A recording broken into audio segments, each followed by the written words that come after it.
Reshma, this is your FM class. Today's concept is determinants of working capital. Working capital ನ ನಿರ್ಧರಿಸುವಂತ ಕೆಲವು ಅಂಶಗಳನ್ನ ನಾವು ಇವತ್ತಿನ ಕ್ಲಾಸಲ್ಲಿ ಕಾಣ್ತಾ ಹೋಗ್ತೀವಿ.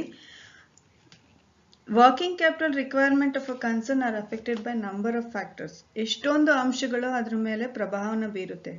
ಒಂದು ಮ್ಯಾನುಫ್ಯಾಕ್ಚರಿಂಗ್ ಕನ್ಸರ್ನ್ ಆಗಿರ್ಬೋದು ಅಥವಾ ಪ್ರೊಡಕ್ಷನ್ ಯೂನಿಟ್ ಅಂತಂದ್ರೆ ಅದಕ್ಕೆ ವರ್ಕಿಂಗ್ ಕ್ಯಾಪಿಟಲ್ ನ ನಿರ್ಧರಿಸಬೇಕು ಅಂದ್ರೆ ಅದಕ್ಕೆ ಹಲವಾರು ಅಂಶಗಳು ಕೂಡ ಪ್ರಭಾವ ಬೀರುತ್ತೆ. ಅದರಲ್ಲಿ ಮೊದಲನೇದು ಅಂದ್ರೆ ನೇಚರ್ ಅಥವಾ characteristic of business. Character of business, ಯಾವ ಟೈಪ್ ಆಫ್ ಬಿಸ್ನೆಸ್ ಮಾಡ್ತಿದ್ದೀರಾ ಅದ್ರದ ಆಧಾರದ ಮೇಲೂ ಕೂಡ working capital requirements. Working capital ಒಂದೊಂದು ಬಿಸ್ನೆಸ್ಗೆ ಒಂದೊಂದು ರೀತಿಯಾದಂಥ ವರ್ಕಿಂಗ್ ಕ್ಯಾಪಿಟಲ್ನ ಅವಶ್ಯಕತೆ ಇರುತ್ತೆ. ಹಾಗಾಗಿ ಯಾವ ಥರ business, for example manufacturing firm ಆದರೆ ಅಲ್ಲಿ ಪ್ರೊಡಕ್ಷನ್ ಜಾಸ್ತಿ ಪ್ರಾಡಕ್ಟ್ಸ್ನ ಪ್ರೊಡ್ಯೂಸ್ ಮಾಡಬೇಕಾಗಿರುತ್ತೆ. ಒಂದು ಪ್ರಾಡಕ್ಟ್ಸ್ನ ಪ್ರೊಡ್ಯೂಸ್ ಮಾಡಬೇಕು ಅಂದರೆ ರಾ ಮೆಟೀರಿಯಲ್ಸ್ನ ಅವಾಗ ತರಿಸ್ಕೋತಾ ಇರಬೇಕಾಗುತ್ತೆ. ರಾ ಮೆಟೀರಿಯಲ್ಸ್ ತರಿಸ್ಕೊಳ್ಳೋದಕ್ಕೆ ವರ್ಕಿಂಗ್ ಕ್ಯಾಪಿಟಲಿನ ಅವಶ್ಯಕತೆ ಇರುತ್ತೆ, ಆಯಿತಾ. ಆಮೇಲೆ ಪ್ರೊಡಕ್ಷನ್ ಯೂನಿಟ್, ಅದನ್ನು ಪ್ರೊಡ್ಯೂಸ್ ಮಾಡಬೇಕು. ಅದು ಪ್ರಾಡಕ್ಟನ್ನ ಒಂದು ಮಿಷನರಿಗೆ ನಾವು ಅಪ್ಲೈ ಮಾಡಬೇಕು. With the help of the missionary, with the help of the labour we have to produce the products, ಆಯಿತಾ. ಹಾಗಾಗಿ ಅದಕ್ಕೂ ಕೂಡ ಒಂದು ಮಿಷನರಿ ಸಹಾಯದಿಂದ ನಾವು ಒಂದು ಪ್ರಾಡಕ್ಟ್ನ ತಯಾರಿಸಬೇಕಾಗುತ್ತೆ. ಮಿಷನರಿಗನ್ನ ರನ್ ಮಾಡೋದಕ್ಕೂ ಕೂಡ ಕೆಲವು ಓವರ್ ಹೆಡ್ಸ್ನ ಅವಶ್ಯಕತೆ ಇರುತ್ತೆ. ಅದರ್ ಎಕ್ಸ್ಪೆನ್ಸಸ್ ಬೇಕಾಗುತ್ತೆ. ಆ ಎಕ್ಸ್ಪೆನ್ಸಸ್ನ ಇನ್ಕರ್ ಮಾಡೋದಕ್ಕೂ ವರ್ಕಿಂಗ್ ಕ್ಯಾಪಿಟಲ್ ಬೇಕು. Without the labour we cannot produce any product. Labour ಸಹಾಯ ಇಲ್ಲದೇನೆ ಯಾವುದೇ ರೀತಿಯಾದ ಪ್ರಾಡಕ್ಟ್ಸ್ನ ತಯಾರಿಸೋದಕ್ಕಾಗಲ್ಲ. ಹಾಗಾಗಿ ಲೇಬರರ್ಸ್ಗೆ ವೇಜಸ್ನ ಪೇ ಮಾಡಬೇಕಾಗುತ್ತೆ. ಅಲ್ಲೂ ಕೂಡ ವರ್ಕಿಂಗ್ ಕ್ಯಾಪಿಟಲ್ನ ಅವಶ್ಯಕತೆ. ಅದೇ ಮ್ಯಾನುಫ್ಯಾಕ್ಚರಿಂಗ್ ಫರ್ಮ್ ಅಂತಂದರೆ ಅಲ್ಲಿ ವರ್ಕಿಂಗ್ ಕ್ಯಾಪಿಟಲಿನ ಅವಶ್ಯಕತೆ ತುಂಬ ಇರುತ್ತೆ. V need a high investment in working capital. ಜಾಸ್ತಿ ವರ್ಕಿಂಗ್ ಕ್ಯಾಪಿಟಲ್ನ ಇನ್ವೆಸ್ಟ್ ಮಾಡಬೇಕಾಗುತ್ತೆ. ವರ್ಕಿಂಗ್ ಕ್ಯಾಪಿಟಲ್ನ ಅವಶ್ಯಕತೆ ಜಾಸ್ತಿ ಇರುತ್ತೆ ಕಂಪೇರ್ಡ್ ಟು. ಅದೇ ರೀತಿ ಟ್ರೇಡಿಂಗ್ ಕನ್ಸರ್ನ್ ಅಂತಂದರೆ ಅಲ್ಲಿ ಮ್ಯಾನುಫ್ಯಾಕ್ಚರಿಂಗ್ ಪ್ರೋಸೆಸ್ ನಡೆಯಲ್ಲ. ಯಾವುದೇ ರೀತಿಯಾದಂಥ ಪ್ರಾಡಕ್ಟ್ಸ್ನ ತಯಾರಿಸಲ್ಲ. ಎಲ್ಲಿಂದನೂ ಬರೀ ತರಿಸ್ಕೊಳ್ಳೋದು, ಅದನ್ನು ಮಾರೋದು. ಎಲ್ಲಿಂದನೂ ಪ್ರಾಡಕ್ಟ್ಸ್ನ ತರಿಸ್ಕೋತೀವಿ ಮತ್ತು ಅದನ್ನು ಮಾರಾಟ ಮಾಡ್ತೀವಿ. ಅಲ್ಲಿ ಬರೀ ಬೈಯಿಂಗ್ ಆ್ಯಂಡ್ ಸೆಲ್ಲಿಂಗ್ ಆ್ಯಕ್ಟಿವಿಟೀಸ್ ಅಷ್ಟೇ ಇರುತ್ತೆ. ಅದಕ್ಕೂ ತರಿಸ್ಕೊಳ್ಳೋದಕ್ಕೂ ನಮಗೆ ಕೈಲಿ ವರ್ಕಿಂಗ್ ಕ್ಯಾಪಿಟಲ್ ಬೇಕು. ಕಂಪೇರ್ ಟು ಮ್ಯಾನುಫ್ಯಾಕ್ಚರಿಂಗ್ ಕನ್ಸರ್ನಿಗೆ ಕಂಪೇರ್ ಮಾಡಿದ್ರೆ the need of the working capital in the trading company is very less, ಆಯಿತಾ. ಮ್ಯಾನುಫ್ಯಾಕ್ಚರಿಂಗ್ ಕಂಪನಿಗೆ ಕಂಪೇರ್ ಮಾಡಿದ್ರೆ ಟ್ರೇಡಿಂಗ್ ಕಂಪನಿಗೆ ತುಂಬ ಕಮ್ಮಿ ವರ್ಕಿಂಗ್ ಕ್ಯಾಪಿಟಲ್ ಬೇಕು. ಆದರೆ ದಿಸ್ ಟೈಪ್ ಆಫ್ ಬಿಸ್ನೆಸ್ ಅಂದರೆ ಟ್ರೇಡಿಂಗ್ ಕನ್ಸರ್ನ್ ಆಗಿರ್ಬೋದು ಅಥವಾ ಮ್ಯಾನುಫ್ಯಾಕ್ಚರಿಂಗ್ ಫರ್ಮ್ ಆಗಿರ್ಬೋದು, ಈ ಥರ ಒಂದು ಫರ್ಮಿಗೆ we need a high investment in working capital. Working ಕ್ಯಾಪಿಟಲ್ನ ಅವಶ್ಯಕತೆ ಜಾಸ್ತಿ ಇರುತ್ತೆ. ಅದೇ ಇನ್ನೊಂದು ರೀತಿಯಾದಂತಹ ಬಿಸ್ನೆಸ್ ಯಾವುದು, ಪಬ್ಲಿಕ್ ಯುಟಿಲಿಟೀಸ್ ಅಂತ ತಿಳ್ಕೊಳ್ಳಿ. ಪಬ್ಲಿಕ್ ಯುಟಿಲಿಟೀಸ್ ಲೈಕ್ ರೈಲ್ವೇಸ್ ಮತ್ತು ಎಲೆಕ್ಟ್ರಿಸಿಟಿ ಕಂಪನಿ ಆಗಿರ್ಬೋದು, ಹಾಸ್ಪಿಟಲ್ಸ್ ಆಗಿರ್ಬೋದು. Hospitals also we need some ಮೆಡಿಸಿನ್ಸ್ನ ತರಿಸ್ಕೊಳ್ಳೋದಕ್ಕೆ ವರ್ಕಿಂಗ್ ಕ್ಯಾಪಿಟಲ್ ಇರುತ್ತೆ. ಅಲ್ಲೂ ಕೂಡ ಎಂಪ್ಲಾಯೀಸಿಗೆ ಸ್ಯಾಲರಿ ಪೇ ಮಾಡಬೇಕಾಗುತ್ತೆ. ಅಲ್ಲೂ ಕೂಡ ವರ್ಕಿಂಗ್ ಕ್ಯಾಪಿಟಲ್ನ ಅವಶ್ಯಕತೆ ಇರುತ್ತೆ. ರೈಲ್ವೇಸು ಅದೆಲ್ಲ ಒಂದು ಸಲ ಇನ್ವೆಸ್ಟ್ ಮಾಡೋದು, ಕ್ಯಾಪಿಟಲ್ ಮೇಲೆ ಒಂದು ಸಲ ಇನ್ವೆಸ್ಟ್ ಮಾಡಿದ್ರೆ ಇನ್ನು ಸಣ್ಣ ಪುಟ್ಟ ಖರ್ಚುಗಳು ಕಮ್ಮಿ ಇರುತ್ತೆ. ಹಾಗಾಗಿ ಈ ಪಬ್ಲಿಕ್ ಯುಟಿಲಿಟೀಸ್ ಕಂಪ್ನಿಗೆ we need very less working capital, ಆಯಿತಾ. ನೇಚರ್ ಆಫ್ ಬಿಸ್ನೆಸ್ ಮೇಲೆ ವರ್ಕಿಂಗ್ ಕ್ಯಾಪಿಟಲ್ನು ಪ್ರಭಾವ ಬೀರುತ್ತೆ. ಮ್ಯಾನುಫ್ಯಾಕ್ಚರಿಂಗ್ ಕನ್ಸರ್ನ್ ಆದರೆ ಹೈ ಇನ್ವೆಸ್ಟ್ಮೆಂಟ್ ಬೇಕಾಗುತ್ತೆ. ಪಬ್ಲಿಕ್ ಯುಟಿಲಿಟೀಸ್ ಅಂದರೆ ಲೆಸ್ ವರ್ಕಿಂಗ್ ಕ್ಯಾಪಿಟಲ್ ಬೇಕಾಗುತ್ತೆ, ಆಯಿತಾ. ನೆಕ್ಸ್ಟ್ ಫ್ಯಾಕ್ಟರ್ ಏನಿರುತ್ತೆ ಅಂತಂದರೆ ಸೈಜ್ ಆಫ್ ಬಿಸ್ನೆಸ್, ಆಯಿತಾ. ಯಾವೊಂದು ಸೈಜ್ ಅಂದರೆ ಯಾವೊಂದು ಪ್ರಮಾಣದಲ್ಲಿ ನಾವು ಬಿಸ್ನೆಸ್ ನಡೆಸ್ತಾ ಇದ್ದೀವಿ ಅದು ಕೂಡ ಇನ್ಫ್ಲುಯೆನ್ಸ್ ಮಾಡುತ್ತೆ, ಆಯಿತಾ. Size may be measured in terms of scale of operation. ಅಂದರೆ ಯಾವ ಪ್ರಮಾಣದಲ್ಲಿ ನಾವು ಪ್ರಾಡಕ್ಟ್ಸ್ಗಳನ್ನ ತಯಾರಿಸ್ತಾ ಇದ್ದೀವಿ. Whether we are producing in a large scale or in a small scale. Large scale ದೊಡ್ಡ ಪ್ರಮಾಣದಲ್ಲಿ ನಾವು ಬಿಸ್ನೆಸ್ನ ನಡೆಸ್ತಾ ಇದ್ದೀವಿ ಅಂದಾಗ ಅಲ್ಲಿ need of working capital will be higher. ಅಂದರೆ ನೀಡ್ ಮೋರ್ ವರ್ಕಿಂಗ್ ಕ್ಯಾಪಿಟಲ್. ಅಲ್ಲಿ ಜಾಸ್ತಿ ವರ್ಕಿಂಗ್ ಕ್ಯಾಪಿಟಲ್ ಬೇಕು ಅಲ್ವಾ. ಈಗ ಒಂದು 10 ಪ್ರಾಡಕ್ಟ್ಸ್ನ ತಯಾರಿಸೋದಕ್ಕೂ ಅಥವಾ 1000 ಪ್ರಾಡಕ್ಟ್ಸ್ನ ತಯಾರಿಸೋದಕ್ಕೂ ವ್ಯತ್ಯಾಸ ಇರುತ್ತಲ್ವ. 10 ಪ್ರಾಡಕ್ಟ್ಸ್ನ ತಯಾರಿಸೋದಕ್ಕೆ ಕಮ್ಮಿ ಇದ್ರೆ ನಡೆಯುತ್ತೆ. ಆದರೆ ಜಾಸ್ತಿ ದೊಡ್ಡ ಪ್ರಮಾಣದಲ್ಲಿ ತಯಾರಿಸ್ತಿದ್ದೀವಿ ಅಂತಂದರೆ V need more working capital. ಅಲ್ಲಿ ವರ್ಕಿಂಗ್ ಕ್ಯಾಪಿಟಲು ಜಾಸ್ತಿ ಬೇಕಾಗುತ್ತೆ. ಸ್ಮಾಲ್ ಸ್ಕೇಲ್ ಇಂಡಸ್ಟ್ರೀಸ್ ಅಂದರೆ ಸಣ್ಣ ಕೈಗಾರಿಕಾ ಇಂಡಸ್ಟ್ರಿ ಆದರೆ, ಕೈಗಾರಿಕೆಗಳಾದರೆ ಅಲ್ಲಿ ಲೆಸ್ ವರ್ಕಿಂಗ್ ಕ್ಯಾಪಿಟಲ್. ಯಾಕಂದರೆ ಭಾರಿ ಪ್ರಮಾಣದಲ್ಲಿ ಏನು ಬಿಸ್ನೆಸ್ನ ನಡೆಸ್ತಾ ಇರಲ್ಲ, ಪ್ರೊಡಕ್ಷನ್ ಕೂಡ ದೊಡ್ಡ ದೊಡ್ಡ ಪ್ರಮಾಣದಲ್ಲಿ ನಡೀತಾರೆ, ಎಲ್ಲ ಸ್ವಲ್ಪ ಸಣ್ಣ ಪ್ರಮಾಣದಲ್ಲಿ ನಡೀತಾ ಇರುತ್ತೆ. ಹಾಗಾಗಿ ಅಲ್ಲಿ ಲೆಸ್ ವರ್ಕಿಂಗ್ ಕ್ಯಾಪಿಟಲ್ ಬೇಕಾಗುತ್ತೆ. ಆಯಿತಾ. ಸೈಜ್ ಆಫ್ ದ ಬಿಸ್ನೆಸ್ ಅಂದರೆ ಸ್ಕೇಲ್ ಆಫ್ ಆಪರೇಷನ್, ಮಧ್ಯಮ ಗಾತ್ರ ಕೈಗಾರಿಕೆ ಆದರೆ ಅಥವಾ ಸ್ಮಾಲ್ ಸ್ಕೇಲ್ ಸಣ್ಣ ಪ್ರಮಾಣದ ಕೈಗಾರಿಕೆ ಆದರೆ ಅಲ್ಲಿ V need less working capital. ಆದರೆ ಲಾರ್ಜ್ ಸ್ಕೇಲ್ ಇಂಡಸ್ಟ್ರೀಸ್ ಅಂತಾದರೆ V need more working capital. Next factors production policy ಅಂದರೆ ನೀತಿಗಳು, ಪ್ರೊಡಕ್ಷನ್ನಿನ ನೀತಿ, ಪ್ರೊಡಕ್ಷನ್ ಪಾಲಿಸಿ ಯಾವ ರೀತಿ ಇದೆ ಅದು ಕೂಡ ಪ್ರಭಾವ ಬೀರುತ್ತೆ ವರ್ಕಿಂಗ್ ಕ್ಯಾಪಿಟಲ್ ಮೇಲೆ. The production cycle has a great influence on the level of inventories. ಆಯಿತಾ. ಅದೇ ಪ್ರೊಡಕ್ಷನ್ ಸೈಕಲ್ ಇದೆ, ಅದು ಕೂಡ ಭಾರಿ ಲೆವೆಲ್ ಆಫ್ ಇನ್ವೆಂಟ್ರಿ, ಅಂದರೆ ಇನ್ವೆಂಟ್ರೀಸ್ ಅಂತಂದರೆ ಸ್ಟಾಕ್ ಅಂತ ಹೇಳ್ಬೋದು. ಆಯಿತಾ. ಈ ಸ್ಟಾಕ್ ಮೇಲೆ ಕೂಡ ಪ್ರೊಡಕ್ಷನ್ ಪಾಲಿಸಿ ಇನ್ಫ್ಲುಯೆನ್ಸ್ ಮಾಡುತ್ತೆ. ಇದರಲ್ಲೂ ಕೂಡ ಎರಡು ರೀತಿಯಾದಂಥ ಪ್ರೊಡಕ್ಷನ್ಸ್ ನಡೆಸ್ತಾ ಇರ್ತೀವಿ. ಅದು ಕ್ಯಾಪಿಟಲ್ ಇಂಟೆನ್ಸಿವ್ ಇಂಡಸ್ಟ್ರಿ ಆಗಿರ್ಬೋದು. ಕ್ಯಾಪಿಟಲ್ ಇಂಡಸ್ಟ್ರೀಸ್ ಅಂತಂದರೆ which produce goods mostly with the ಮಿಷಿನ್ಗಳ ಸಹಾಯದಿಂದ ನಾವು ಸರಕುಗಳನ್ನು ತಯಾರಿಸ್ತಿದ್ದೀವಿ ಅಂದರೆ ಅದನ್ನು ಕ್ಯಾಪಿಟಲ್ ಇಂಟೆನ್ಸಿವ್ ಇಂಡಸ್ಟ್ರಿ ಅಂತ ಕರಿತೀವಿ. ಆಯಿತಾ. ಆ ಥರ ಇಂಡಸ್ಟ್ರಿಗೆ ರಿಕ್ವೈರ್ಡ್ ಲೆಸ್ ವರ್ಕಿಂಗ್ ಕ್ಯಾಪಿಟಲ್. ಯಾಕಂದರೆ ನಾವು ಆ ಕ್ಯಾಪಿಟಲ್ನ ದೊಡ್ಡ ಮಿಷಿನ್ಗಳ ಮೇಲೆ once we start the business ಯಾವಾಗ ಅದ್ರ ಮೇಲೆ ಇನ್ವೆಸ್ಟ್ಮೆಂಟ್ ಮಾಡ್ತೀವಿ, ದೊಡ್ಡ ಮಿಷಿನರೀಸ್ಗೆ ಒಂದು ಸಲ ಅಷ್ಟೇ ಇನ್ವೆಸ್ಟ್ಮೆಂಟ್ ಮಾಡುವಂಥದ್ದು. ಪದೇ ಏನು ಮಿಷಿನ್ಸ್ನ ನಾವು ತಗೊಳ್ಳಲ್ಲ ಅಲ್ವಾ, ಬೈ ಮಾಡಲ್ಲ. ಹಾಗಾಗಿ ಒಂದು ಸಲ ತರಿಸ್ಕೊಂಡ್ರೆ ದೊಡ್ಡ ಮಿಷಿನ್ನ ಅದು ಒಂದು ಸಲ ಇನ್ವೆಸ್ಟ್ಮೆಂಟ್ ಅಷ್ಟೇ.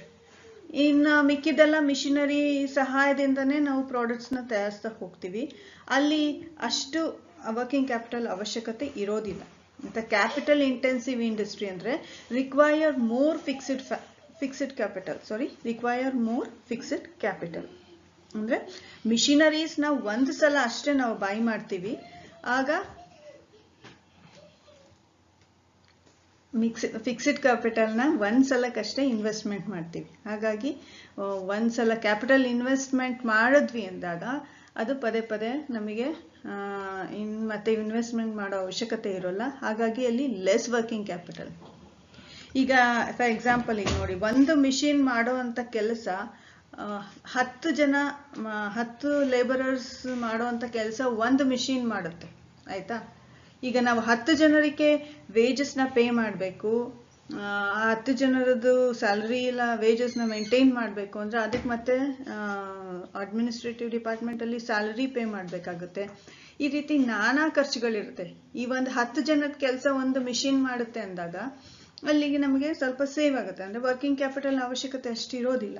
ಹಾಗಾಗಿ ಇಂಥ ಒಂದು capital intensive industries, that is an industries which produces mostly with the machines, ಮಿಷಿನ್ಗಳ ಸಹಾಯದಿಂದ ತಯಾರಿಸುವಂಥ ಒಂದು ಇಂಡಸ್ಟ್ರಿನ ಕ್ಯಾಪಿಟಲ್ ಇಂಟೆನ್ಸಿವ್ ಇಂಡಸ್ಟ್ರಿ ಅಂತೀವಿ.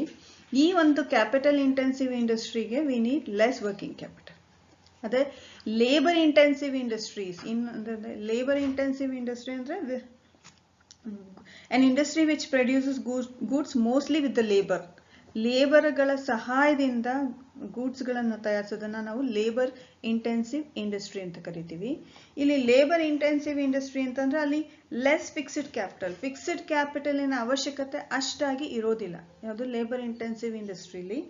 ಹಾಗಾಗಿ ಅಲ್ಲಿ need very less fixed capital, ಅಂದರೆ ಫಿಕ್ಸ್ಡ್ ಕ್ಯಾಪಿಟಲಿನ ಅವಶ್ಯಕತೆ ಅಷ್ಟಾಗಿ ಇರೋದಿಲ್ಲ. ಹಾಗಾಗಿ ಅಲ್ಲಿ ವರ್ಕಿಂಗ್ ಕ್ಯಾಪಿಟಲ್ನ ಜಾಸ್ತಿ, ಯಾಕಂದರೆ ವೇಜಸ್ನ ಪೇ ಮಾಡ್ತಾ ಇರಬೇಕು ಅವರಿಗೆ, ಯಾರಿಗೆ ಲೇಬರರ್ಸಿಗೆ.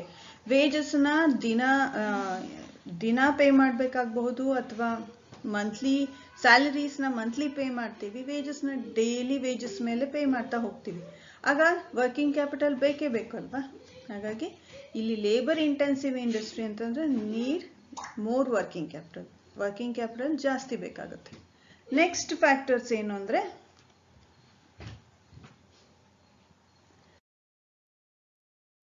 ಮ್ಯಾನುಫ್ಯಾಕ್ಚರಿಂಗ್ ಪ್ರೋಸೆಸ್ ಅಥವಾ length of scale of operation. Manufacturing process ಅಥವಾ length of scale of operation ಅಂತಂದರೆ ನಿಮಗೆ ಪ್ರೀವಿಯಸ್ ವಿಡಿಯೋನಲ್ಲಿ ಆಪರೇಟಿಂಗ್ ಸೈಕಲ್ ಎಕ್ಸ್ಪ್ಲೇನ್ ಮಾಡಿದ್ದೀನಲ್ಲ, ಆ ಒಂದು ಲೆಂತ್ ಜಾಸ್ತಿ ಆಗ್ತಾ ಹೋದಂಗೆ ಅಂದರೆ ಮೋರ್ ಪೀರಿಯಡ್ಸು ರಾ ಮೆಟೀರಿಯಲ್ಸಿಂದ ವರ್ಕಿಂಗ್ ಪ್ರೋಗ್ರೆಸ್ ಆಗಿ ಕನ್ವರ್ಟ್ ಆಗೋದಕ್ಕೆ ಜಾಸ್ತಿ ದಿನ ತಗೊಂಡ್ರೆ ಮತ್ತು ವರ್ಕಿಂಗ್ ಪ್ರೋಗ್ರೆಸ್ಸಿಂದ ಫಿನಿಶ್ಡ್ ಗೂಡ್ಸ್ ಆಗಿ ಕನ್ವರ್ಟ್ ಆಗೋಕ್ಕೆ ಜಾಸ್ತಿ ದಿನ ತಗೊಂಡ್ರೆ ಅಲ್ಲಿ length it takes more days, ಜಾಸ್ತಿ ದಿನಗಳು ತಗೊಂಡಂಗೆ ಅದ್ರ ಮೇಲೂ ಕೂಡ ಪ್ರಭಾವ ಬೀರುತ್ತೆ ವರ್ಕಿಂಗ್ ಕ್ಯಾಪಿಟಲ್. ಜಾಸ್ತಿ ದಿನಗಳಾದಂಗೆ ತಗೊಂಡ್ರೆ ಅಲ್ಲಿ ನೀಡ್ ಮೋರ್ ವರ್ಕಿಂಗ್ ಕ್ಯಾಪಿಟಲ್. ಅದೇ ಕಮ್ಮಿ ದಿನಗಳು ತಗೊಂಡ್ರೆ less working capital. Longer the manufacturing process ಅಂದರೆ ತಯಾರಿಕಾ ಪ್ರಕ್ರಿಯೆ ಇದೆಯಲ್ಲ, ಅದು ತುಂಬ ದಿನಗಳ ಕಾಲ ಒಂದು ಪ್ರಾಡಕ್ಟ್ಸ್ನ ತಯಾರಿಸೋದಕ್ಕೆ ತುಂಬ ದಿನಗಳನ್ನ ತಗೊಂಡ್ರೆ ಅಲ್ಲಿ ರಿಕ್ವೈರ್ಸ್ ಮೋರ್ ವರ್ಕಿಂಗ್ ಕ್ಯಾಪಿಟಲ್.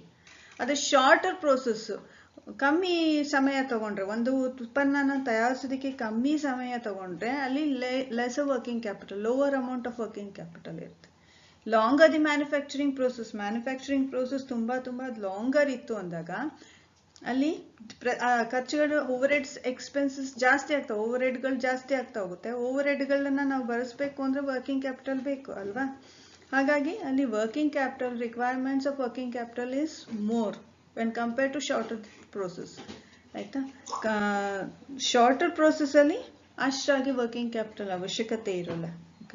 ಈಗ 1-2 ದಿನದಲ್ಲಿ ಮುಗಿಸೋದಾದ್ರೆ ಸ್ವಲ್ಪ ಹಣ ಇದ್ರೂ ನಡೆದೋಗುತ್ತೆ, ವರ್ಕಿಂಗ್ ಕ್ಯಾಪಿಟಲ್ ಅವಶ್ಯಕತೆ ಅಷ್ಟಾಗಿ ಇರೋಲ್ಲ. Longer the manufacturing process require more working capital, shorter the process lower amount of working capital. ಆಯ್ತಾ? ನೆಕ್ಸ್ಟ್ ಕಾನ್ಸೆಪ್ಟ್ ಏನು ಅಂತಂದ್ರೆ, ನೆಕ್ಸ್ಟ್ ಡಿಟರ್ಮಿನೆಂಟು ಸೀಸನಲ್ ವೇರಿಯೇಷನ್. ಆಯ್ತಾ? ಇದು ಕೂಡ ಪ್ರಭಾವ ಬೀರುತ್ತೆ ವರ್ಕಿಂಗ್ ಕ್ಯಾಪಿಟಲ್ ಮೇಲೆ. ಹೇಗೆ ಅಂತಂದ್ರೆ, seasonal fluctuation in demand for products will affect the amount of working capital. Seasonal fluctuation ಇದೆಯಲ್ಲ, ಅದು ಕೂಡ ವರ್ಕಿಂಗ್ ಕ್ಯಾಪಿಟಲ್ ಮೇಲೆ, ಅಮೌಂಟ್ ಆಫ್ ವರ್ಕಿಂಗ್ ಕ್ಯಾಪಿಟಲ್ ಮೇಲೆ ಪ್ರಭಾವ ಬೀರುವಂಥದ್ದು. ಫಾರ್ ಇನ್ಸ್ಟೆಂಟ್ ಎಕ್ಸಾಂಪಲ್ ಹೇಳ್ತಾ ಹೋದ್ರೆ, ಉಲನ್ ಪ್ರಾಡಕ್ಟ್ಸ್ಗೆ ಅಥವಾ ಉಲನ್ ಸ್ವೆಟರ್ಸ್ ಆಗಿರ್ಬೋದು ಅಥವಾ ಶಾಲ್ಸ್ ಆಗಿರ್ಬೋದು, ಯಾವ ಸೀಸನಲ್ಲಿ ಹೆಚ್ಚು ಬೇಡಿಕೆ ಇರುತ್ತೆ? ಡ್ಯೂರಿಂಗ್ ದ ವಿಂಟರ್ ಸೀಸನ್, ಅಂದರೆ ಚಳಿಗಾಲದಲ್ಲಿ ಅದಕ್ಕೆ ಹೆಚ್ಚು ಬೇಡಿಕೆ ಇರುತ್ತೆ. ಆಗ ಅಂಥ ಒಂದು ಬೇಡಿಕೆ ಜಾಸ್ತಿ ಇದ್ದಾಗ ಅವಾಗ ಹೆಚ್ಚು ಆ ರೀತಿಯಾದಂಥ ಪ್ರಾಡಕ್ಟ್ಸ್ನ ತಯಾರಿಸಬೇಕಾಗುತ್ತೆ. ಆವಾಗ ವರ್ಕಿಂಗ್ ಕ್ಯಾಪಿಟಲ್ ಅವಶ್ಯಕತೆ ಇರುತ್ತೆ. ಸಮ್ಮರಲ್ಲಿ ಅದಕ್ಕಾಗಿ ಅಷ್ಟು ಬೇಡಿಕೆ ಇರಲ್ಲ, ಆ ರೀತಿಯಾದಂತಹ ಪ್ರಾಡಕ್ಟ್ಸ್ನು ಕೂಡ ತಯಾರಿಸೋದಿಲ್ಲ. ಆವಾಗ ವರ್ಕಿಂಗ್ ಕ್ಯಾಪಿಟಲ್ ಅವಶ್ಯಕತೆ ಅಷ್ಟಿರಲ್ಲ.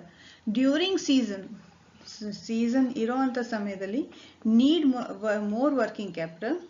ಆಫ್ ಸೀಸನ್ ಇಲ್ಲದೆ ಇರುವಂಥ ಸಂದರ್ಭದಲ್ಲಿ working capital need very less amount of working capital.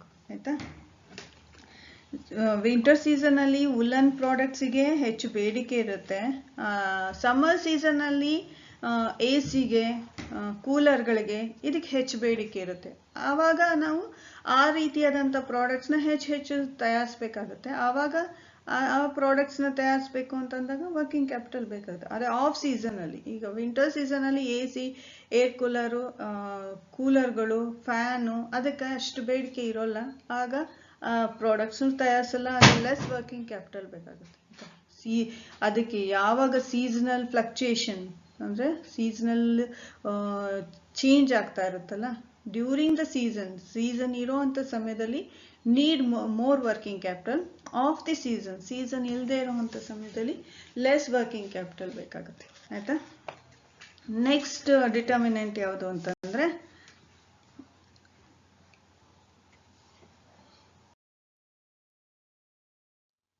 Working capital cycle ಅಂತಂದರೆ ಆಲ್ರೆಡಿ ಎಕ್ಸ್ಪ್ಲೈನ್ ಮಾಡಿದ್ನಲ್ಲ, ಆಪರೇಟಿಂಗ್ ಸೈಕಲ್ ಇದೆಯಲ್ಲ, ಲಾಂಗರ್ ದಿ ಆಪರೇಟಿಂಗ್ ಸೈಕಲ್ಲು ತುಂಬ ಲೆಂತಿ ಆಯಿತು, ತುಂಬ ದಿನಗಳು ಬೇಕಾಯಿತು. ಫ್ರಮ್ ಕ್ಯಾಶಿಂದ ಮತ್ತೆ ಕ್ಯಾಶ್ ಆಗಿ ಕನ್ವರ್ಟ್ ಆಗೋದಕ್ಕೆ ಒಂದು more than 30 days, more than 6 months ಆಗ್ಬೋದು. ಈ ರೀತಿ ನಂಬರ್ ಆಫ್ ಡೇಸ್ ಜಾಸ್ತಿ ಆಗ್ಬೋದು. ಆಯಿತಾ? ಅಂಥ ಒಂದು ಲಾಂಗರ್ ಆಪರೇಟಿಂಗ್ ಸೈಕಲ್ಲಿಗೆ ನೀಡ್ ಮೋರ್ ವರ್ಕಿಂಗ್ ಕ್ಯಾಪಿಟಲ್. ಈಗೇನು ಅಂದರೆ, ಆಪರೇಟಿಂಗ್ ಸೈಕಲ್ ಎಕ್ಸ್ಪ್ಲೇನ್ ಮಾಡಿದ್ನಲ್ಲ, ಕ್ಯಾಶನ್ನು ನಾವು ರಾ ಮೆಟೀರಿಯಲ್ಸ್ನ ತರಿಸೋದಕ್ಕೆ ಬಳಕೆ ಮಾಡ್ತೀವಿ. ಕೆಲವು ಸಲ ನಮ್ಮ ಕೈಲಿ ಕ್ಯಾಶ್ ಇರೋಲ್ಲ, ನಾವು ಕ್ರೆಡಿಟ್ ಆಗಿ ಅಂದರೆ ಸಾಲವಾಗಿ ಪಡ್ಕೊಂಡಿರ್ತೀವಿ. ಸಾಲ ಪಡೆಯೋದಕ್ಕೂ ಕೂಡ ತಕ್ಷಣ ನಮ್ಗೆ ಕೇಳಿದ ತಕ್ಷಣ ಯಾರು ಕೊಡಲ್ಲ. ಅದನ್ನು ಸಾಲ ತಗೋಬೇಕು ಅಂದಾಗಲೂ ಕೆಲವು ಪ್ರೋಸೆಸ್ ಇರುತ್ತೆ. ಆ ಸಾಲನ ಪಡ್ಕೋಬೇಕು ಅಂದ ಸಾಲ ತಗೊಂಡಾದ್ಮೇಲೆ ಅಥವಾ ಕ್ಯಾಶೇ ಇತ್ತು ಅಂದ್ಕೊಳ್ಳಿ, ಕ್ಯಾಶಿಂದ ರಾ ಮೆಟೀರಿಯಲ್ಸ್ನ ಪರ್ಚೇಸ್ ಮಾಡಬೇಕು ಅಂದಾಗ ರಾ ಮೆಟೀರಿಯಲ್ಸ್ ಏನು ಹೋಗಿದ ತಕ್ಷಣ ರಾ ಮೆಟೀರಿಯಲ್ ಪರ್ಚೇಸ್ ಮಾಡೋಕ್ಕಾಗಲ್ಲ. ಯಾಕಂದರೆ ಸಪ್ಲೈಯರ್ ಹತ್ರ ಅಷ್ಟು ಅಮೌಂಟ್ ಆಫ್ ರಾ ಮೆಟೀರಿಯಲ್ಸ್ ಇರುತ್ತೋ ಇರೋಲ್ವೋ, ಅವ್ರು ತರಿಸ್ಕೊಡ್ತೀವಿ ಅಂದಿರ್ತಾರೆ ಅಥವಾ ಇಂಥ ದಿನ ಡೆಲಿವರಿ ಕೊಡ್ತೀವಿ ಅಂದಿರ್ತವೆ. ಆ ಡೆಲಿವರಿ ಕೊಡೋದಕ್ಕೆ ಜಾಸ್ತಿ ದಿನ ಆಯಿತು ಅಂದಾಗ ಅಲ್ಲಿ ಜಾಸ್ತಿ ದಿನ ಬಳಕೆ ನಂಬರ್ ಆಫ್ ಡೇಸ್ ಜಾಸ್ತಿ ಆಗ್ತಾ ಹೋಗುತ್ತೆ. ಆಯಿತಾ? ಆವಾಗ ಆಪ್ರೇಟಿಂಗ್ ಸೈಕಲ್ ಕೂಡ ಹೀಗೆ ಎಲಾಬ್ರೇಟ್ ಆಗ್ತಾ ಜಾಸ್ತಿ ಆಗ್ತಾ ಹೋಗುತ್ತೆ. ವರ್ಕಿಂಗ್ ರಾ ಮೆಟೀರಿಯಲ್ಸ್ನ ಪರ್ಚೇಸ್ ಮಾಡಿದ್ಮೇಲೆ ಪ್ರೊಡಕ್ಷನ್ ಯೂನಿಟಿಗೆ ಕಳಿಸ್ತೀವಿ. ಪ್ರೊಡಕ್ಷನ್ ಯೂನಿಟಲ್ಲಿ 5 ಡೇಸಲ್ಲಿಯೂ ಪ್ರೊಡಕ್ಷನ್ ಕಂಪ್ಲೀಟ್ ಆಗ್ಬೋದು, ಅಥವಾ it may takes more than 5 days, 10 days ಆಗ್ಬೋದು, 15 ಡೇಸು ಕೂಡ ಆಗ್ಬೋದು. ಆವಾಗ ಪ್ರೊಡಕ್ಷನ್ನು 15 ಡೇಸ್ ಆಯಿತು ಅಂದಾಗ ಹಾಗೆ ವರ್ಕಿಂಗ್ ಕ್ಯಾಪಿಟಲ್ ಸೈಕಲ್ ಏನು ಹೀಗೆ ಲೆಂತಿ ಆಗ್ತಾ ಹೋಗುತ್ತೆ. ಒಂದ್ಸಲ ಪ್ರಾಡಕ್ಟ್ ಪ್ರೊಡ್ಯೂಸ್ ಆದಮೇಲೆ ತಕ್ಷಣ ಮಾರಾಟ ಆದರೆ ಅಲ್ಲಿ ಏನು ಲೆಂತಿ ಆಗೋಲ್ಲ. ಏನು ಪ್ರೊಡಕ್ಷನ್ ಯೂನಿಟಿಂದ ಹೊರಗೆ ಫಿನಿಶ್ಡ್ ಗೂಡ್ಸ್ ಆಗಿ ಮಾರ್ಪಟ್ಟು ಹೊರಗಡೆ ಬಂದ ತಕ್ಷಣ ಅಂತೂ ನಮ್ಮ ಪ್ರಾಡಕ್ಟ್ ಸೇಲ್ ಆಗಲ್ಲ. ಅದು ಕೂಡ ನಾವು ಕೆಲವು ಫಿನಿಶ್ಡ್ ಗೂಡ್ಸ್ ಸ್ಟಾಕಲ್ಲಿ ಇಟ್ಕೊಂಡಿರ್ಬೇಕಾಗುತ್ತೆ. ಅದು ಡಿಮ್ಯಾಂಡ್ ಕ್ರಿಯೇಟ್ ಆದಾಗ ನಾವು ಮಾರ್ಕೆಟಿಗೆ ಫಿನಿಶ್ಡ್ ಗೂಡ್ಸ್ನ ಸಪ್ಲೈ ಮಾಡಬೇಕಾಗುತ್ತೆ. ಸೇಲು ಸಡನ್ನಾಗೂ ಆಗುವಂಥದ್ದಲ್ಲ. ಆಯಿತಾ? ಅದು ಕೂಡ ಅದ್ರದ್ದು ಡೇಸು ಜಾಸ್ತಿ ಆಯಿತು ಅಂದಾಗ ಮತ್ತೆ ಫಿನಿಶ್ಡ್ ಗೂಡ್ಸಿಂದ ಸೇಲ್ ಮಾಡ್ತೀವಿ ಅಂದಾಗ ಸೇಲು ಕ್ಯಾಶ್ ಸೇಲ್ ಆದರೆ ಸಡನ್ನಾಗಿ ಆಗುತ್ತೆ. ಆದರೆ ಕ್ರೆಡಿಟ್ ಸೇಲ್ ಆಯಿತು ಅಂದರೆ again we have to wait for some days to realise it into a cash ಆಗಿ ಅದು ಕನ್ವರ್ಟ್ ಆಗಬೇಕು ಅಂತಂದರೆ ಅಲ್ಲೂ ಕೂಡ ನಾವು ಅವಾಗ ಸ್ವಲ್ಪ ದಿನಗಳು ಕಾಯಬೇಕಾಗುತ್ತೆ. ಈ ಲೆಂತ್ ತುಂಬ ಜಾಸ್ತಿ ಇತ್ತು ಅಂದಾಗ, ಈ ಸೈಕಲಿನ ಲೆಂತು ತುಂಬ ಜಾಸ್ತಿ ಇತ್ತು ಅಂದಾಗ ನೀಡ್ ಮೋರ್ ವರ್ಕಿಂಗ್ ಕ್ಯಾಪಿಟಲ್. ಅದೇ ಆಪ್ರೇಟಿಂಗ್ ಸೈಕಲ್ ಲೆಂತ್ ಕಮ್ಮಿ ಇತ್ತು ಅಂದಾಗ ಲೆಸ್ ವರ್ಕಿಂಗ್ ಕ್ಯಾಪಿಟಲ್. ಆಯಿತಾ? ಈ ಒಂದು ಡಿಟರ್ಮಿನೆಂಟ್ ಇದು ಕೂಡ ಪ್ರಭಾವ. ನೆಕ್ಸ್ಟ್ ಡಿಟರ್ಮಿನೆಂಟ್ ಇನ್ನೊಂದು ಅಂಶ ಇದು ಅಂದರೆ rate of stock turn over. Stock turnover is nothing but this is a high degree of connection between the rapidity of turnover, ಅಂದರೆ the speed with which sales are effected. ಎಷ್ಟು ಬೇಗ ನಾವು produce ಮಾಡಿದ್ದು ಎಷ್ಟು ಬೇಗ ಸೇಲ್ ಆಗುತ್ತೋ ಅದನ್ನು ನಾವು ಸ್ಟಾಕ್ ಟರ್ನ್ ಓವರ್ ಅಂತ. ಪ್ರೊಡ್ಯೂಸ್ಡ್ ಮಾಡಿದ ತಕ್ಷಣ ಸೇಲ್ ಆಗಿ ಮತ್ತೆ ನಮ್ಮ ಕೈಗೆ ಹಣ ಬರುತ್ತೆ, ಇದು ಟರ್ನ್ ಓವರ್. ತಕ್ಷಣ ನಾವು ಪ್ರೊಡ್ಯೂಸ್ ಮಾಡಿದ್ದೆಲ್ಲ ಅವಾಗಲೇ ಸೇಲ್ ಆಯಿತು, ನಮ್ಮ ಕೈಗೆ ಹಣ ಬಂತು. ಇದು ಅಂದರೆ rate of turn over. Rate ಏನಿರುತ್ತೆ ಅವಾಗ ತುಂಬ ಹೈ ಸ್ಪೀಡಲ್ಲಿ ಆಗ್ತಾ ಇರುತ್ತೆ. ಅದೇ ನಾವು ಬೇಗ ಸೇಲ್ ಆಗ್ತಿಲ್ಲ ಅಂದಾಗ ರೇಟ್ ಅಂದರೆ ಸ್ಪೀಡ್ ಏನಾಗುತ್ತೆ ಕಮ್ಮಿ ಆಗ್ತಾ ಹೋಗುತ್ತೆ. ಈ rate of stock turn speed ಜಾಸ್ತಿ ಇತ್ತು ಅಂದಾಗ higher rate of turnover ಅಂದಾಗ low amount of working capital. ಯಾಕಂದರೆ ತಕ್ಷಣ ಸೇಲ್ ಮಾಡ್ತೀವಿ, ತಕ್ಷಣ ಕೈಗೆ ಹಣ ಸಿಗುತ್ತೆ, ಅಲ್ಲಿ ವರ್ಕಿಂಗ್ ಕ್ಯಾಪಿಟಲ್ನ ಅವಶ್ಯಕತೆ ಇಲ್ಲ. ಅಂದರೆ ತುಂಬ ನಿಧಾನ ಆಗ್ತಿದೆ ಅಂದಾಗ ಆವಾಗ ನಾವು ವರ್ಕಿಂಗ್ ಕ್ಯಾಪಿಟಲ್ ಬೇಕಾಗುತ್ತೆ. ಆಯಿತಾ? there is a high degree of correlation between the rapidity of turnover and the amount of working capital requirement. ಅಂತಂದರೆ the speed with which sales are affected. ಯಾವೊಂದು ಸ್ಪೀಡಲ್ಲಿ ನಮ್ಮ ಪ್ರಾಡಕ್ಟ್ ಸೇಲ್ ಆಗ್ತಿದೆ ಅದು ಕೂಡ ಪ್ರಭಾವ ಬೀರುವಂಥ. ತುಂಬ ಹೈ ಸ್ಪೀಡಲ್ಲಿ ಸೇಲ್ ಆಗ್ತಿದೆ ಅಂದಾಗ we need lesser amount of working capital. ತುಂಬ ಲೋ ಸ್ಪೀಡಲ್ಲಿ ಲೋವರ್ ರೇಟ್ ಆಫ್ ಟರ್ನ್ ಓವರಲ್ಲಿ ನಮ್ಮ ಪ್ರಾಡಕ್ಟ್ ಸೇಲ್ ಆಗ್ತಿದೆ ಅಂದಾಗ ಹೈಯರ್ ಅಮೌಂಟ್ ಆಫ್ ವರ್ಕಿಂಗ್ ಕ್ಯಾಪಿಟಲ್ನ ಅವಶ್ಯಕತೆ ಇದೆ. ಆಯಿತಾ? ಈಗ ಫಾರ್ ಎಕ್ಸಾಂಪಲ್ ಗ್ರಾಸರಿ ಆಗಿರ್ಬೋದು, ಅಂದರೆ ಗ್ರಾಸರಿ ಅಂತಂದರೆ ತರಕಾರಿ ಇರ್ಬೋದು. ಇದೇನಾಗುತ್ತೆ ಡೈಲಿ ರಿಕ್ವೈರ್ಮೆಂಟ್, ಅದು ಗ್ರಾಸರಿ ಆಗಿ ಇದು ದಿನ ಬೇಕಾಗುವಂಥ ಪದಾರ್ಥಗಳು. ಇದು ಬೇಗ ಖಾಲಿ ಆಗ್ತಾ ಇರುತ್ತೆ. ಅದೇ ಜ್ಯುವೆಲರೀಸ್ ಕಂಪೇರ್ ಮಾಡಿ, ಏನು ಜ್ಯುವೆಲರಿನ ತರಕಾರಿ ಕೊಳ್ಳೋತಾರಾ? ಇಲ್ಲ ಅಲ್ವಾ? ಯಾವಾಗ ಅವರು ಹಣ ಇರುತ್ತೋ ಆವಾಗಷ್ಟೇ ಹೋಗಿ ತಗೊತಾರೆ. ಅದೇನು ದಿನ ಸೇಲ್ ಆಗುವಂಥದ್ದಲ್ಲ. ಇಂಥ ಒಂದು ಗ್ರಾಸರಿಗಾದರೆ ಅಲ್ಲಿ lower amount of working capital. ಅದು ಜ್ಯುವೆಲರಿ ಸೇಲ್ ಮಾಡಬೇಕು ಅಂದಾಗ ಜ್ಯುವೆಲರಿ ಶಾಪ್ ಅವರಿಗೆ ಅಲ್ಲಿ ಹೈಯರ್ ಅಮೌಂಟ್ ಆಫ್ ವರ್ಕಿಂಗ್ ಕ್ಯಾಪಿಟಲ್ನ ಅವಶ್ಯಕತೆ ಇದೆ. ದ ಗ್ರಾಸರಿ ಶಾಪ್ ತರಕಾರಿ ಅಂಗಡಿಯವರಿಗೆ, ತರಕಾರಿ ಮಾರಾಟ ಮಾಡೋರಿಗೆ need lower amount of working capital. ಈ ಥರ ಒಂದು goods high rate of turnover ಇತ್ತು ಅಂತಂದಾಗ lower amount of working capital. ಅದೇ lower rate of turnover ಇತ್ತು ಅಂದರೆ higher amount of working capital. ಆಯ್ತಾ. Next determinant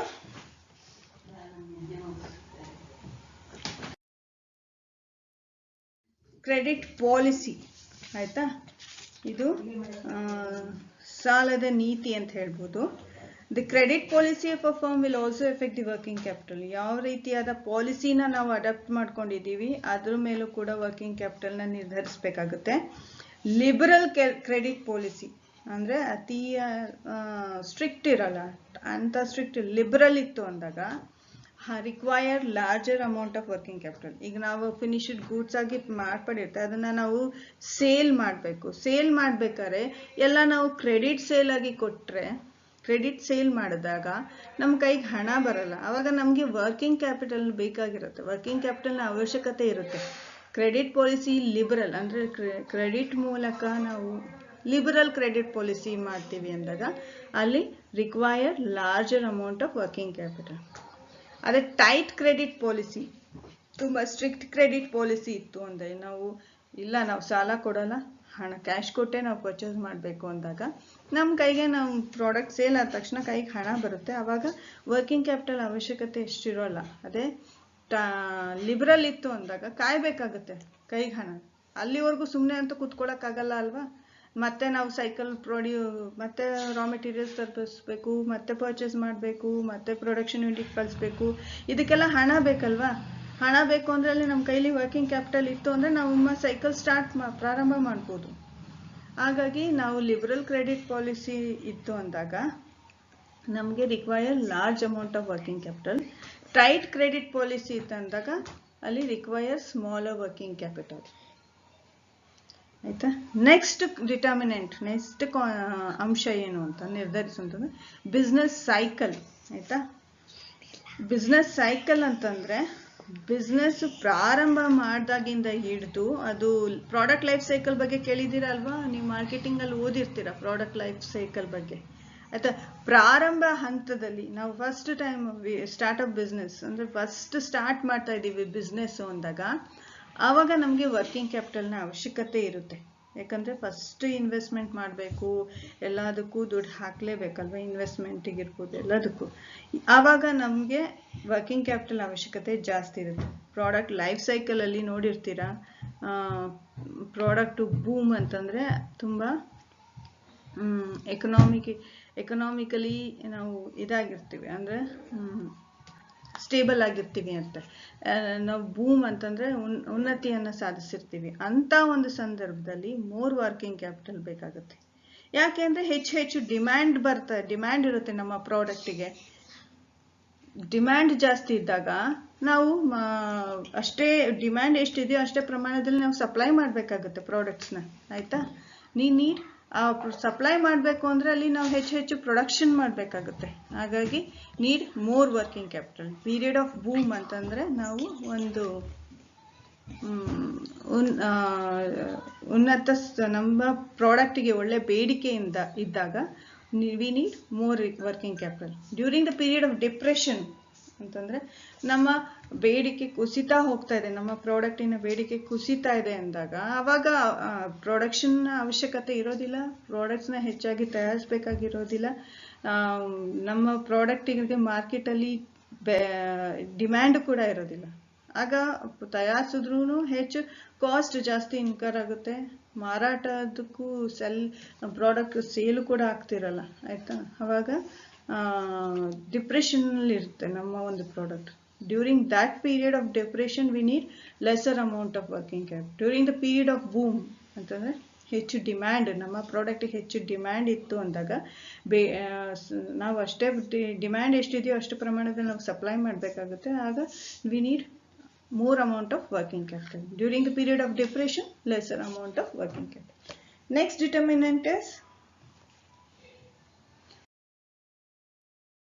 growth and expansion of business. ಆಯ್ತಾ. ಈಗ ಪ್ರೀವಿಯಸ್ ಡಿಟರ್ಮಿನೆಂಟ್ ಅಲ್ಲಿ ಎಕ್ಸ್ಪ್ಲೈನ್ ಮಾಡಿದಂಗೆ ಡ್ಯೂರಿಂಗ್ ದ ಹೆಚ್ಚು ಬೇಡಿಕೆ ಇತ್ತು ಅಂದಾಗ ಆಗ ನಮ್ಮ ಬಿಸ್ನೆಸ್ನ ಇನ್ನು ಎಕ್ಸ್ಪ್ಯಾಂಡ್ ಮಾಡಬೇಕಾಗುತ್ತೆ. ಬೇಡಿಕೆ ಹೆಚ್ಚಿದ್ದಂದ್ರೆ ನಮ್ಮ ಬಿಸ್ನೆಸ್ನ ಬೆಳೆಸಬೇಕಾಗುತ್ತೆ, ಅದೇ ರೀತಿ ಅದನ್ನು ಎಕ್ಸ್ಪ್ಯಾಂಡ್ ಮಾಡಬೇಕಾಗುತ್ತೆ. ಆಯಿತಾ. ಈ ಎಕ್ಸ್ಪ್ಯಾಂಡ್ ಮಾಡಬೇಕು, when there is growth and expansion in the business of a firm, the working capital need of the firm will also increases. ಇನ್ನೊಂದು ಬ್ರಾಂಚ್ ಓಪನ್ ಮಾಡಬೇಕು ಅಥವಾ ಇನ್ನೊಂದು ಎಕ್ಸ್ಪ್ಯಾಂಡ್ ಮಾಡ್ಕೋಬೇಕು ನಮ್ಮ ಒಂದು ಬಿಸ್ನೆಸ್ನ ಅಂದಾಗ ಆವಾಗ ವರ್ಕಿಂಗ್ ಕ್ಯಾಪಿಟಲ್ ಬೇಕಾಗುತ್ತಲ್ವಾ. ಇನ್ನೊಂದು ಯೂನಿಟನ್ನು ನಾವು ತಯಾರಿಸ್ಬೇಕು, ಇನ್ನೊಂದು ಬ್ರಾಂಚನ್ನ ನಾವು ಓಪನ್ ಮಾಡಬೇಕು, ಅಥವಾ ಈಗ ಒಂದು ಸ್ಮಾಲ್ ಸ್ಕೇಲಲ್ಲಿ ಪ್ರೊಡ್ಯೂಸ್ ಮಾಡ್ತಿದ್ದೀವಿ, ಈಗ ಲಾರ್ಜ್ ಸ್ಕೇಲಲ್ಲಿ ಪ್ರೊಡ್ಯೂಸ್ ಮಾಡಬೇಕು ಅಂದಾಗ ವಿ ನೀಡ್ ವರ್ಕಿಂಗ್ ಕ್ಯಾಪಿಟಲ್ ಬೇಕಾಗುತ್ತಲ್ವಾ. ಹಾಗಾಗಿ growth during the period of expansion ಅಥವಾ during the period of growth we need more amount of working capital. ಆಯಿತಾ, ವರ್ಕಿಂಗ್ ಕ್ಯಾಪಿಟಲ್ ಅವಶ್ಯಕತೆ ಇರುತ್ತೆ. Next determinant earning capacity and dividend policy. ಎಷ್ಟು earning capacity ಅಂದರೆ ಎಷ್ಟು ಮಟ್ಟಿಗೆ ನಾವು ಪ್ರಾಫಿಟ್ನ ಗಳಿಸ್ತಾ ಇದ್ದೀವಿ, ಎಷ್ಟು ಅರ್ನ್ ಮಾಡ್ತಾ ಇದ್ದೀವಿ ನಮ್ಮ ಒಂದು ಬಿಸ್ನೆಸ್ಸಿಂದ. ತುಂಬ ಅರ್ನ್ ಮಾಡ್ತಾ ಇದ್ದೀವಿ, ತುಂಬ ಪ್ರಾಫಿಟ್ ಗಳಿಸ್ತಾ ಇದ್ದೀವಿ ಅಂದಾಗ higher the amount of earning capacity, ಅಂದರೆ ಅರ್ನಿಂಗ್ ಕೆಪಾಸಿಟಿ ಜಾಸ್ತಿ ಇತ್ತು ಅಂದಾಗ result in higher generation of internal funds and more contribution to working capital. ಆಯಿತಾ, ಆವಾಗ ಅರ್ನಿಂಗ್ ಕೆಪಾಸಿಟಿ ಜಾಸ್ತಿ ಇತ್ತು ಅಂದಾಗ higher generation of internal funds ಕೂಡ ಜಾಸ್ತಿ ಆಗ್ತಾ ಇರುತ್ತೆ. ಆವಾಗ ಮತ್ತೆ ನಮಗೆ ಮೋರ್ ಕಾಂಟ್ರಿಬ್ಯೂಷನ್ ಟು ಹೆಚ್ಚು ವರ್ಕಿಂಗ್ ಕ್ಯಾಪಿಟಲ್ಗೆ ಕೊಡುಗೆ ಆಗ್ತಾ ಇರುತ್ತೆ. ಯಾಕಂದರೆ ಲಾಭ ಚೆನ್ನಾಗಿ ಬರ್ತಾ ಇದೆ ಅಂದಾಗ ನಮಗೆ ವರ್ಕಿಂಗ್ ಕ್ಯಾಪಿಟಲು ಜಾಸ್ತಿ ಸಿಗ್ತಾ ಇದೆ ಅಂತ. More contribution to working capital ಕಡೆಗೆ ಅದು ಕಾಂಟ್ರಿಬ್ಯೂಟ್ ಮಾಡ್ತಾ ಇರುತ್ತೆ. ಹೈಯರ್ ಪ್ರಾಫಿಟ್ ಇತ್ತು ಅಂದಾಗ, ಅರ್ನಿಂಗ್ ಕೆಪಾಸಿಟಿ ಜಾಸ್ತಿ ಇತ್ತು ಅಂದಾಗ it's contribute more towards the working capital. Next dividend policy. Dividend ಪಾಲಿಸಿನೂ ಕೂಡ ಪ್ರಭಾವ ಬೀರುವಂಥದ್ದು. A company which follows a liberal dividend policy follow ಮಾಡ್ತಿದೆ, ಸೇಮ್ ಕ್ರೆಡಿಟ್ ಪಾಲಿಸಿ ಥರ. ಡಿವಿಡೆಂಟ್ನ ಯಥೇಚ್ಛವಾಗಿ ಶೇರ್ ಹೋಲ್ಡರ್ಸಿಗೆ ಪೇ ಕೊಡ್ತಾ ಇದ್ದಾರೆ ಅಂದಾಗ we need more amount of working. Dividend policy ಏನು ತಿಂಗಳು 2 months 4 months quarterly dividend pay ಮಾಡ್ತಾ ಇದ್ದೀವಿ, ಅಥವಾ 6 monthsಗೆ ಒಂದ್ಸಲ ಡಿವಿಡೆಂಟ್ ಪೇ ಮಾಡ್ತಾ ಇದ್ದೀವಿ, ಅಥವಾ ಮಂತ್ಲಿ ಡಿವಿಡೆಂಟ್, ಈ ರೀತಿ ಡಿವಿಡೆಂಟ್ಸ್ನ ಲಿಬರಲ್ ಆಗಿತ್ತು ಅಂದಾಗ ಡಿವಿಡೆಂಟ್ ಪೇ ಮಾಡಬೇಕು ಅಂದರೆ ವರ್ಕಿಂಗ್ ಕ್ಯಾಪಿಟಲ್ನ ಅವಶ್ಯಕತೆ ಇರುತ್ತೆ. ಆಯಿತಾ, ಲಿಬರಲ್ ಡಿವಿಡೆಂಟ್ ಪಾಲಿಸಿನ ಆಕ್ಸೆಪ್ಟ್ ಮಾಡ್ಕೊಂಡಿದ್ದಾರೆ ಅಂದಾಗ we need more amount of working capital. Whether we are following the strict dividend ಪಾಲಿಸಿನ ನಾವು ಫಾಲೋ ಮಾಡ್ತಿದ್ದೀವಿ ಅಂದರೆ we need less amount of working capital. ಅಂದರೆ ವರ್ಷಕ್ಕೊಂದ್ಸಲ ನಾವು ಅಷ್ಟು ಡಿವಿಡೆಂಟ್ ಪೇ ಮಾಡ್ತೀವಿ, ಶೇರ್ ಹೋಲ್ಡರ್ಸಿಗೆ ಯಾವಾಗಲೂ ಒಂದ್ಸಲ ಡಿವಿಡೆಂಟ್ ಪೇ ಮಾಡ್ತೀವಿ ಅಂತಂದಾಗ we need less amount of working capital. ಆಯಿತಾ, ಈ ರೀತಿ if the dividend policy is liberal we need more amount of working capital. If we are following the strict dividend policy means we need less amount of working capital. Aita, this is the determinants of working capital. Aita, idishtu working capital galna ನಿರ್ಧರಿಸುವಂತ ಅಂಶಗಳು. ಈ ಒಂದು ಅಂಶಗಳನ್ನು ನೀವು ಓದ್ಕೋಬೇಕಾಗುತ್ತೆ. They may ask you this question for 10 marks gar ಕೇಳಬಹುದು, 5 marks gar ಕೇಳಬಹುದು. ಇದು ಕೂಡ important, determinants of working capital. Next concept ಅದು ನೆಕ್ಸ್ಟ್ ಕ್ಲಾಸಲ್ಲಿ ಎಕ್ಸ್ಪ್ಲೈನ್ ಮಾಡ್ತೀನಿ. ಫೀಚರ್ಸ್ ಆಫ್ ವರ್ಕಿಂಗ್ ಕ್ಯಾಪಿಟಲು ಅಥವಾ ಇಂಪಾರ್ಟೆನ್ಸ್ ಆಫ್ ವರ್ಕಿಂಗ್ ಕ್ಯಾಪಿಟಲು. ಅದಾದಮೇಲೆ ಪ್ರಾಬ್ಲಮ್ ಸ್ಟಾರ್ಟ್ ಮಾಡೋಣ. Please do join the live class. ಎಲ್ಲರೂ ಲೈವ್ ಕ್ಲಾಸಿಗೆ ಜಾಯಿನ್ ಮಾಡಿದ್ರೆ ಹೆಚ್ಚು ಬೆಟರ್ ಅನಿಸುತ್ತೆ. ಓಕೆನಾ, ನೆಕ್ಸ್ಟ್ ಟೈಮ್ ಟೇಬಲ್ ಪ್ರಕಾರ ಹೇಗಿರುತ್ತೋ ಆ ರೀತಿ ನನ್ನ ಕ್ಲಾಸಿಗೆ ಅಟೆಂಡ್ ಆಗಿ. Okay, thank you.